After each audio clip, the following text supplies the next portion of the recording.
नमस्कार. ठरलं तर मग मालिकेचा आजचा भाग तुम्ही पाहत आहात. आता सकाळी सकाळीच सायली अर्जुनसाठी कॉफी घेऊन येते आणि बोलते की तुम्ही म्हणालात ना मला निघायचं आहे म्हणून घाईघाईने तुमच्यासाठी कॉफी घेऊन आले. तर सायली आता डाव्या हाताने कॉफी देते पाहिल्यावर अर्जुन बोलतो की या हाताने का कॉफी देतेस, दुसऱ्या हाताला काय झालं. आणि तेव्हा त्याचं लक्ष सायलीच्या भाजलेल्या बोटांकडे जातं. त्यावर सायली बोलते काही नाही हो, ते थोडंसं पोळ्या करताना भाजलं माझ्याकडनं. त्यावर अर्जुन बोलतो की अगं पण तू लक्ष ठेवायला पाहिजेस ना, किती भाजलंय ते, थांब मी लगेच मलम लावून देतो. त्यावर सायली बोलते की नाही, मलम लावलाय मी, प्रतिमा आत्यांनी स्वतः मला मलम लावून दिला आणि मी भाजले तेव्हा त्या किती घाबरल्या होत्या माहिती आहे का तुम्हाला. आणि एवढंच नाही तर बोलता बोलता बोलण्याच्या ओघात त्या मला तन्वी बोलून गेल्या. आता सायली हे सगळं काही अगदी कौतुकाने सांगत असते अर्जुनला. त्यावर अर्जुन देखील हे ऐकून खुश होतो आणि बोलतो की अगं तुमच्या दोघी मायलेकींचं नातं आहेच तसं, तुम्ही खरंच मायलेकी आहात म्हणून. आणि त्याच्या तोंडून हे ऐकून सायली देखील आनंदून गेलेली असते. तर इकडे कधी नव्हे तर तन्वी देखील आता अश्विनसाठी कॉफी घेऊन आली आहे. आता ती अश्विनला कॉफी देते. आता अश्विन ती कॉफी पिऊन पाहतो. काही गडबड न करता कामं व्यवस्थित करेल ती तन्वी कुठली. आता नेहमीप्रमाणे तिने त्यामध्ये कॉफी पावडरच कमी टाकलेली असते. आता ती कॉफी पिल्यानंतर मात्र अश्विनचा चेहऱ्याचा रंगच बदलतो. आता अश्विन थोडा असा संशयानेच तिच्याकडे पाहत असतो. तर तन्वी मात्र त्याला विचारत असते की कशी झाली आहे कॉफी. त्यावर अश्विन बोलतो की ही कॉफी आहे, यामध्ये कॉफी पावडर टाकली आहेस तू की फक्त कॉफीला दुरून दाखवली आहेस ही कॉफी पावडर. फक्त दुधाची टेस्ट लागतीये, त्यामध्ये कॉफी पावडर देखील नाही आहे. त्यावर आता तन्वी बोलते की तुला अजून थोडी स्ट्रॉंग हवी होती का कॉफी. आता अश्विन मात्र खूप चिडतो तिच्यावर आणि तिला बोलतो की तुला किती वेळा सांगितलंय मी की मला कशी कॉफी लागते, पण तरी देखील अजून तुझ्या लक्षात आलेलं नाही आहे का. नाही, मुळातच शिकायची इच्छाच नसेल तर कितीही वेळा सांगून तरी काय उपयोग म्हणायला.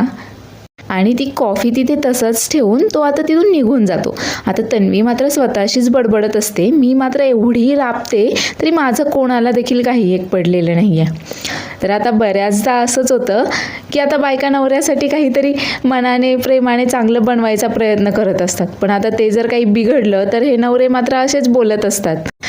तर असो, इकडे जेलमध्ये आता नागराज मात्र निवांत झोपलाय. तर महिपत मात्र आता टेन्शनमध्ये दिसतोय, कारण तो आता त्याला तेच आठवत असतं की अर्जुन त्याच्याकडे चौकशी करायला आलेला असताना अर्जुन आता साक्षीबद्दल देखील त्याला विचारत असतो. आणि महिपतला कोण जी विशाखा प्रभुणे नावाची वकील भेटायला आली आहे तिच्याबद्दल देखील चौकशी करत असतो. त्यामुळे आता महिपत चांगलाच टेन्शनमध्ये आलाय आणि विचार करतोय की अर्जुन सुभेदार साक्षीबद्दलही विचारत होता आणि तो त्या वकिलाचा पत्ता देखील मागत होता. आता तो जर खणत गेला तर तो साक्षीपर्यंत पोहोचेल. नाही, मला लवकरच काहीतरी करायला हवंय. आता त्याला असं टेन्शनमध्ये बसलेलं पाहून नागराजला मात्र आनंद होत असतो आणि आता नागराज लगेच तिकडे येतो आणि त्याच्याशी बोलत असतो. काय रे महिपत, टेन्शनमध्ये दिसतोयस तू, काय झालं, कसलं टेन्शन आलं आहे तुला. नाही म्हणजे तो अर्जुन सुभेदार आला होता ना तुझ्याकडे चौकशी करायला, काय सांगितलंस बरं तू त्याला. नाही, काय सगळं सांगून दिलंस का त्याला. नाही, त्याच्यासमोर तर काही तुला तोंड देखील उघडता आलं नसेल नाही का. आता हा नागराज मुद्दामच महिपतला चिडवून देत असतो. आता त्याचं हे सगळं ऐकल्यावर महिपत मात्र खूप चिडून जातो. तर नागराज मात्र एवढ्यावरच थांबत नाही. पुढे तो बोलतो की तुझ्या त्या मेलेल्या पोरीची आठवण आल्यानंतर मात्र तुझं तोंड आपोआपच बंद होतं म्हणायला, त्यामुळे पुढे काही बोलायलाच नको मी. आता मात्र महिपत खूप जास्त चिडतो आणि त्याला बोलतो, हे नागऱ्या, अरे गप बस, उगाच माझ्या फाटक्यामध्ये पाय घालू नकोस हा. त्यावर आता नागराज बोलतो की काय, मी कशाला तुझ्या फाटक्यामध्ये पाय घालू. अरे खरंच सांगतोय मी, माझं तोंड मात्र गप्पच आहे, पण फक्त तू तुझं तोंड बंद ठेव म्हणजे झालं. त्यावर महिपत चिडून बोलतो की तुला काय वाटलं, मी इथे काय हातावर हात धरून बसलोय का. इथे बसून अशा किल्ल्या फिरवीन ना, आणि तू जिच्याबद्दल बोलतोयस ना ती कधी भुरकन उडून जाईन ना, हे तुला देखील कळणार नाहीये. त्यावर आता नागराज बोलतो की नाही, ती काही पनवेल सोडून जात नसते, ती पनवेलमध्येच राहणार आहे. नाही विचार ना का, माहीत नाही का तुला? विचार विचार, का नाही जाणार पनवेल सोडून ते? अरे कारण ती प्रेमात पडली आहे. हां, आणि म्हणूनच ती पनवेल सोडून कुठेही जाणार नाही आहे, ती इथेच राहणार आहे पनवेलमध्येच. आता मात्र महिपत खूप जास्त चिडतो नागराजवर. आणि आता सचिनबद्दल देखील नागराजला माहीत झालं की काय ह्या टेन्शनमध्ये तो आलेला असतो. त्यावर आता महिपत खूप ओरडतो त्याच्यावर, ए नाग्या गप्प बस, उगाच काही पण बोलू नकोस. त्यावर आता नागराज बोलतो की हो, खरंच सांगतोय मी, खरंच प्रेमात पडली आहे तुझी मुलगी.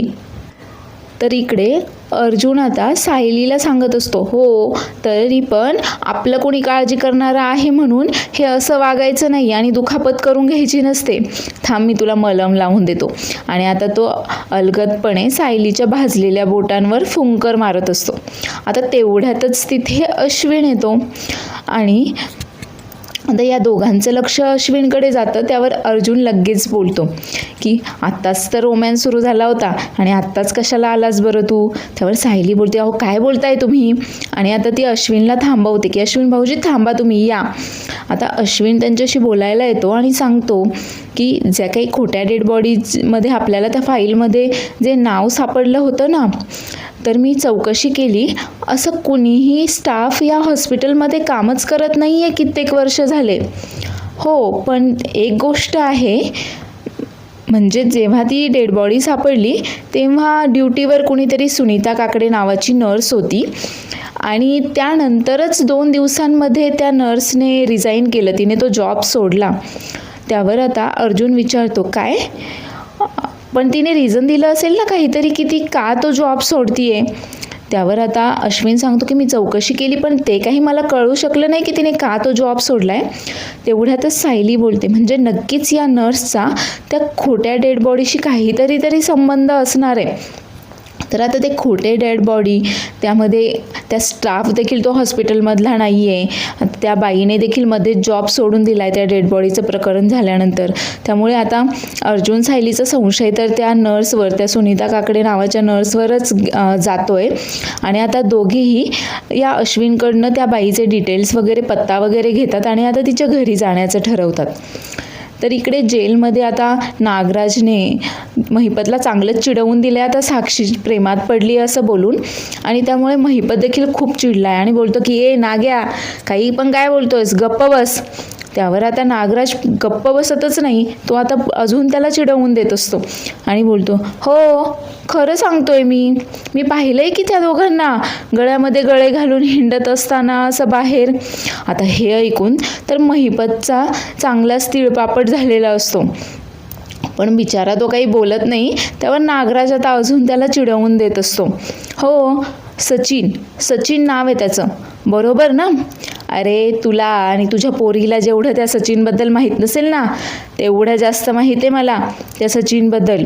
आणि तुला एक गोष्ट सांगू का, तो जो सचिन आहे ना, त्याचं आधीच लग्न झालेलं आहे, बायको आहे त्याला आधीच. आता हे ऐकून तर महिपत खूपच जास्त चिडतो आणि बोलतो, ए काही पण बोलू नकोस, गप्प बस. त्यावर नागराज बोलतो की अरे हो खरंच सांगतोय मी, त्याचं लग्न झालेलं आहे, तो फक्त तुझ्या पोरीला खेळवतोय. नाही नाव विचार ना, त्याच्या बायकोचं नाव काय आहे माहेरचं माहिती आहे का तुला? तिचं नाव आहे अस्मिता सुभेदार, म्हणजे अर्जुन सुभेदारची थोरली मोठी बहीण आहे ती, सख्खी. समजतंय का तुला? अर्जुन सुभेदारचा मेहुणा तुझ्या पोरीला खेळवतोय. आता हे नागराज अगदी हसून सांगत असतो महिपतला. आणि आता महिपत तर हे सगळं काही ऐकल्यानंतर त्याच्या पायाखालची जमीनच सरकते. नाही म्हणजे आपण देखील तिथे नाही आहोत, आपण देखील इथे अडकवून पडलोत आणि बाहेर मात्र आपल्या पोरीला कोणीतरी फसवतंय, म्हणजे ती सगळ्याच बाजूंनी आता अडकली गेली आहे या विचारानेच आता तो खूप जास्त टेन्शनमध्ये आलाय.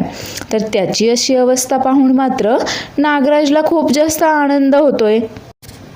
तर इकडे सुभेदारांच्या घरी सगळेजण आता नाश्त्यासाठी जमले आहेत. त्यावर विमलताई विचारतात की सायलीताई, तुम्ही साबुदाणे का भिजवलेत? त्यावर सायली बोलते की खिचडी करण्यासाठी. हो माहिती आहे, आज काही कोणाचा उपवास नाही आहे, पण खिचडी काय फक्त उपवासाच्या दिवशीच खायची का? उपवास नसला तरी चालेल ना? त्यावर कल्पना बोलते की हो, आणि तसंही खिचडी तर घरामध्ये सगळ्यांनाच आवडते, त्यामुळे आज तू नाश्त्यासाठी खिचडीच बनव. तर तेवढ्यातच सुमन सायलीला विचारते, सायली मी येऊ का गं तुझ्या मदतीसाठी? त्यावर सायली बोलते, नका काकू, तुम्ही बसा तिथे, मी बनवते नाश्ता. आणि आता सायली नाश्ता बनवत असते. तर तेवढ्यातच तिथे घाईघाईने आता अर्जुन येतो आणि अर्जुन आता तिथे टेबलवर बसतो आणि लगेच बोलतो, आवरलं का तुझं? बायको चल, निघायचं आहे आपल्याला. त्यावर आता सायली बोलते की अहो मी नाश्ता बनवते ना. यांचं हे असं असतं, म्हणजे स्वतःचं आवरलं की दुसरं माणूस कामात आहे, काय करतं हे अजिबातही दिसत नाही यांना. ह्यांचं आवरलं की चला लगेच निघा म्हणून. आता तेवढ्यातच प्रतिमा बोलते, अगं म्हणजे फक्त अर्जुनचं एकट्याचंच असं नाही आहे, म्हणजे हा तर अगदी यांच्यावरच गेला आहे. तेवढ्यातच अर्जुन बोलतं त्यावर प्रतिमा सांगते, हो ना, म्हणजे हे तर आमचं लग्न झाल्यावर दुसऱ्याच दिवशी तडक कोर्टामध्ये जायला निघाले होते. त्यावर त्यांना आठवण करून द्यावी लागली की आता तुमचं लग्न झालंय कालच म्हणून. आणि तेवढ्यातच आता रविराज बोलतो, हो ना, नागराजने मला आठवण करून दिली. आणि आता त्याच्या तोंडून नागराजचं नाव ऐकून सगळेच जण शांत होतात. पण आता परत एकदा वातावरण हलकं फुलकं करायचं म्हणून अर्जुन बोलतो, म्हणजे काही जगातला मी पहिला एकटाच नवरा नाही आहे काय? सगळे नवरे असेच असतात तर माझ्यासारखे. आणि ही सायली आपली नेहमीच कटकट करते आणि मम्मा डॅडी नेहमी तिचीच बाजू घेतात. तर तेवढ्यातच प्रताप बोलतो, नाही मी ठरवलं आहे, आता तुझं आणि सायलीचं भांडण सुरू असताना मध्ये काही बोलायचं नाही. आणि तेवढ्यातच तिथे आता तन्वी येते आणि सगळ्यांना विचारते, झाला का तुमचा सगळ्यांचा नाश्ता? तिला पाहून कोणी काहीही बोलत नाही. तर सगळेजण आता सायलीकडे त्यांच्यासाठी कॉफी मागत असतात. आणि तेवढ्यातच अश्विन देखील येतो तिच्या मागोमाग आणि तिला बोलतो की तन्वी, माझी कॉफी कुठे आहे? नाश्ता झाला का? त्यावर आता ती बोलते की नाही, अरे किचन रिकामं नाही आहे ना आपल्यासाठी, नाहीतर मी जाणारच होते तुझ्यासाठी कॉफी बनवायला वगैरे. तितक्यातच आता कल्पना तिला ऐकवते, हे बघ तन्वी, तुला नवऱ्यासाठी जर काही बनवायचं असेल ना तर तू केव्हाही किचनमध्ये जाऊ येऊ शकतेस म्हणून. तर अर्जुन आता इकडे सायलीला बोलतो, सायली मॅडम आवरलं का तुमचं आवरलं असेल तर आपण निघूयात का? त्यावर सायली बोलते की अहो थांबा, मी नाश्ता बनवते आधी आणि मग निघूयात ना आपण. तेवढ्यातच आता विमलताई तिला समजावत असतात की सायलीताई तुम्ही जा, नाश्त्याचं वगैरे काय ते मी पाहते. आणि आता प्रतिमा कल्पनाला विचारते, काय गं अस्मिता नाही आली का आज नाश्त्यासाठी? त्यावर आता कल्पना सांगते की नाही, तिला ना पूर्णाईने काहीतरी टास्क दिला आहे, तो टास्क तिचा कंप्लीट झाल्यावर येईलच ती, मी पाहून येते तिचा तो टास्क कंप्लीट झाला आहे का. त्यावर अर्जुन देखील बोलतो, हो तिला घेऊन ये नाश्त्यासाठी. आणि कल्पना आता अस्मिताला नाश्त्यासाठी बोलवण्यासाठी अस्मिताकडे तिच्या खोलीमध्ये जाते. तर तन्वी मात्र विचार करत असते की सायली अर्जुन एवढ्या सकाळी सकाळी कुठे निघाले असतील. तर इकडे अस्मिता मात्र तिच्या खोलीमध्ये एकटीच बसली आहे. आता पूर्णाजीने तिला टास्क दिलेला असतो की आजच्या दिवसामध्ये जे काही चांगलं घडलं आहे, चांगल्या गोष्टी, त्या सगळ्या लिहून काढायच्या. ती विचार करते की काय लिहू, काही चांगलं तर घडत पण नाही आहे. आणि तेवढ्यातच तिच्या मोबाईलवर मेसेज येतो. आता कधी नव्हे तर सचिनने तिला मेसेज केलेला असतो की माझी ब्युटिफुल कशी आहे काय वगैरे असं मस्का मारायला. तर तेवढ्यातच तिथे आता कल्पना येते आणि कल्पना विचारते, काय गं झाला का तुझा टास्क कंप्लीट, काय लिहिलंयस पाहू. आता कल्पना तिची वही घेऊन पाहते तर तिने काही देखील लिहिलेलं नसतं. त्यावर कल्पना बोलते की हे काय, तुम्ही आजकालची मुलं ना, तुम्हाला 2 ओळी लिहायच्या म्हटलं की हे असं होतं. अगं रोज किमान 10 ओळी तरी लिहायलाच हव्यात ना. त्यावर अस्मिता बोलते की अगं लिहिण्यासारखं काही नाहीच आहे तर काय लिहू मी. त्यावर आता कल्पना अस्मिताला समजावते, अगं असं बोलून कसं चालेल बरं, हे बघ तू एकदा लिहायला सुरुवात केलीस ना की मग इतक्या चांगल्या गोष्टी घडत जातील ना की हे पान कधी भरून जाईल ना तुला ते देखील कळणार नाही आहे. त्यामुळे आता पटकन तुझा टास्क कंप्लीट कर आणि सायलीने तुझ्यासाठी साबुदाणा खिचडी बनवली आहे, त्यामुळे लवकर नाश्त्यासाठी खाली ये. आता अस्मिता मात्र तिकडे सचिनचा विचार करतीये. तर हा सचिन इकडे या साक्षीच्या घरामध्ये आरामात बसलेला असतो, मोबाईलवर काहीतरी पाहत. काहीतरी म्हणण्यापेक्षा आता ही अस्मिताच त्याला मेसेजेस करत असते म्हणायला, आणि तो मस्त हसत असतो की त्याचा प्लॅन कसा सक्सेसफुल झाला आहे म्हणून. आणि तेवढ्यातच आता त्याला साक्षी तसं हसताना पाहते आणि ती विचारते की काय झालं, एवढ्या गालातल्या गालात का हसतोयस? नाही म्हणजे कोणाशी बोलतोयस का, गप्पा सुरू आहेत का, कोणाशी रोमॅन्टिक गप्पा सुरू आहेत? त्यावर आता तो बोलतो, काय बोलतेस सॅम, अगं मी रोमॅन्टिक गप्पा फक्त तुझ्यासोबतच मारतो. त्यावर आता ही साक्षी बोलते, हो का, आणि त्याच्या बाजूला येऊन बसते आणि त्याच्याकडे त्याचा फोन मागते की फोन दे तुझा. त्यावर हा सचिन बोलतो, काय काय वेडीबिडी झाली आहेस की काय तू? त्यावर आता ही खूप आक्रमक होते आणि बोलते, हो वेडी झाली आहे मी मॅड झाली आहे, कम्प्लिटली मॅड झाली आहे मी. आता ती चक्क त्याचा गळा चावळते आणि बोलते की तुझ्यावर खूप प्रेम करते मी, आणि मी असं सहनच करू शकत नाही की तू दुसरं कोणाशी अफेअर करू शकतोस, किंवा मी तुला असं दुसरं कोणासोबत शेअर देखील करू शकत नाही आहे. लवकर तुझा फोन दाखव, खूप प्रेम करते मी तुझ्यावर, नाहीतर मी असं म्हणत म्हणत ती आता पटकन तिथे टेबलवर पडलेला चाकू उचलते आणि त्याच्या दिशेने तो चाकू करते आणि बोलते की तू फक्त माझा आहेस, कळालं ना, मी कोणाशी देखील शेअर नाही करू शकत तुला, आणि तू जर असं काही केलंस ना तर मी जीव घेईल तुझा, मी कुणाचा देखील मर्डर करू शकते. आता ही असं पॅनिक होऊन काहीतरी बरळत असते आणि ती तेवढ्यातच बोलते की नाही, त्यापेक्षा ना मी माझाच जीव देते, आणि आता ती सुरा स्वतःच्याच हातावर पकडते. त्यावर आता हा सचिन तिला कसा तरी पकडतो आणि बोलतो की अगं असं काही करू नकोस सॅम, आणि आता न राहून मात्र त्याला फोन द्यावाच लागतो या सॅमला, नाही तर आता ती एकतर त्याचा तरी मर्डर करणार असते किंवा स्वतःवर तरी सुरी चालवून घेणार असते. आता ती खूप पॅनिक होऊनच या सचिनचा फोन चेक करते, तर तिला काही सापडत नाही, कारण या सचिनने खूप चलाखीने आता अस्मिताचे मेसेजेस वगैरे डिलीट करून टाकलेले असतात. आता फोनमध्ये काही न सापडल्यावर मात्र ही समीरा लगेच अशी थोडी शांत होते आणि लगेच त्याला बोलते, सॉरी, म्हणजे मी खूप त्रास दिला ना तुला, पण काय आहे ना, माझं खूप प्रेम आहे तुझ्यावर, खूप काम असतं ना रे तुला, सारखा मोबाईलमध्येच असतोस ना तू, एक काम कर, मी तुझ्यासाठी ना कलिंगडाचा ज्यूस बनवून आणते, तुझ्या फेवरेट, तू थांब इथेच. आणि आता ती तिथून निघून जाते. तर हा सचिन मात्र विचार करत असतो की हिला अचानक असं काय झालं होतं, ही अशी काय वागत होती. नाही म्हणजे एवढं तरी बरं झालं की मी अस्मिताचे मेसेजेस तरी डिलीट केलेले होते चलाखीने हिच्या हातात फोन देण्याआधी. तर इकडे सायली आणि अर्जुन अश्विनने दिलेल्या त्या नर्सच्या पत्त्यावर आता पोहोचलेत. तिचं दार वाजवतात, तर ती नर्स दार उघडते आणि अर्जुन विचारतो की तुम्हीच आहात ना सुनीता काकडे? त्यावर ती सांगते की हो मीच, पण तुम्ही कोण आहात? आता अर्जुन त्याची आणि सायलीची ओळख करून देतो की मी ॲडव्होकेट अर्जुन सुभेदार आणि ही सायली सुभेदार आहे. त्यावर आता ती नर्स त्यांना घरात येऊन बसायला सांगते. तर अर्जुन आता तिला पुढे विचारतो की तुम्ही जेव्हा त्या हॉस्पिटलमध्ये काम करत होतात तेव्हा तुम्ही आम्हाला एक बॉडी दिली होती प्रतिमा किल्लेदारची. त्यावर ती बाई बोलते की हो. आता अर्जुन विचारतो की हो, पण पुढे गेल्यानंतर आम्हाला समजलं की ती बॉडी तर फेक आहे, ती प्रतिमा किल्लेदारची बॉडी नव्हतीच.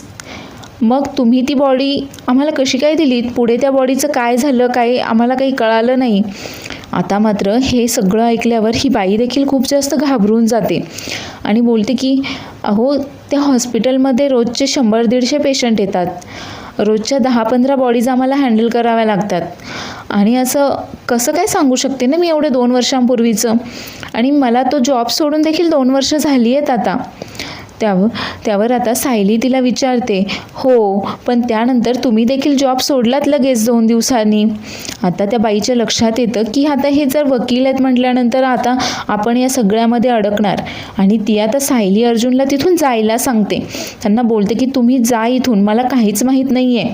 त्यावर अर्जुन बोलतो की ठीक आहे, मग कोर्ट तुम्हाला जे काही शिक्षा देईल या फेक बॉडीच्या प्रकरणामध्ये, आयुष्यभरासाठी तुरुंगवास, ते भोगायला मात्र तुम्ही तयार राहा.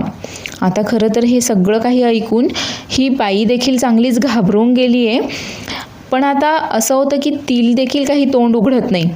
त्यावर आता सायली आणि अर्जुनच्या लक्षात येतं की आता ही घाबरली आहे शिक्षेच्या भीतीने आणि कदाचित आता ही आपल्याला काही माहिती देऊ शकेल. तर हे दोघेही आता तिला विचारत असतात की तुम्हाला कोणी सांगितलं होतं ती फेक बॉडी देण्यासाठी? कोणाच्या सांगण्यावरून तुम्ही ती बॉडी दिली होती? त्यावर आता ती बाई सांगते की नागराज किल्लेदार. आता नागराज किल्लेदारचं नाव ऐकल्यानंतर सायली आणि अर्जुन मात्र दोघेही अवाक होतात. तर ती बाई सांगते की नागराज किल्लेदारने मला एका महिलेचं वर्णन सांगितलं होतं आणि सांगितलं की अशी कोणाची बॉडी जर हॉस्पिटलमध्ये आली तर मला कळवा. त्यामुळे तशा वर्णनाची एक बॉडी हॉस्पिटलला आल्यानंतर मी त्यांना कळवलं होतं आणि त्यांच्याच सांगण्यावरून ती बॉडी दिली गेली होती. त्यावर आता सायली बोलते की हो, पण त्यासाठी कितीही खोटेपणा केला तरी काहीतरी पेपरवर्क करावं लागतं आणि ते सगळे पेपर आम्हाला महिपत शिखरेच्या घरामधून सापडले.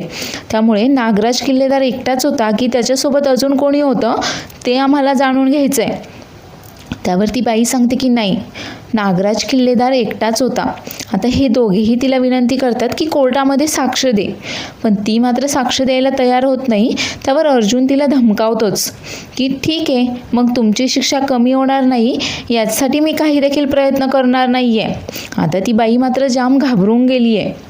तर इकडे सुभेदारांच्या घरामध्ये कल्पनाने आता रविराजसाठी उपमा बनवलाय.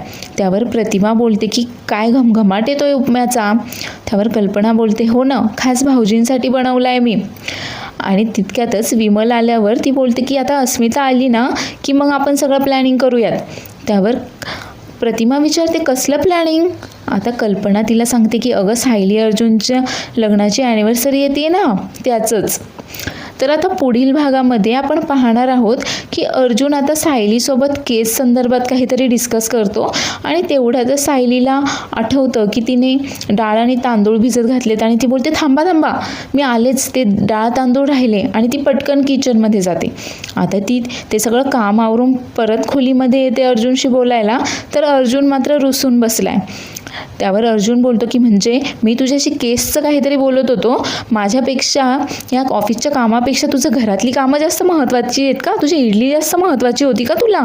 त्यावर सायली बोलते हो, मग घर सांभाळणं किती अवघड असतं माहिती आहे का तुम्हाला?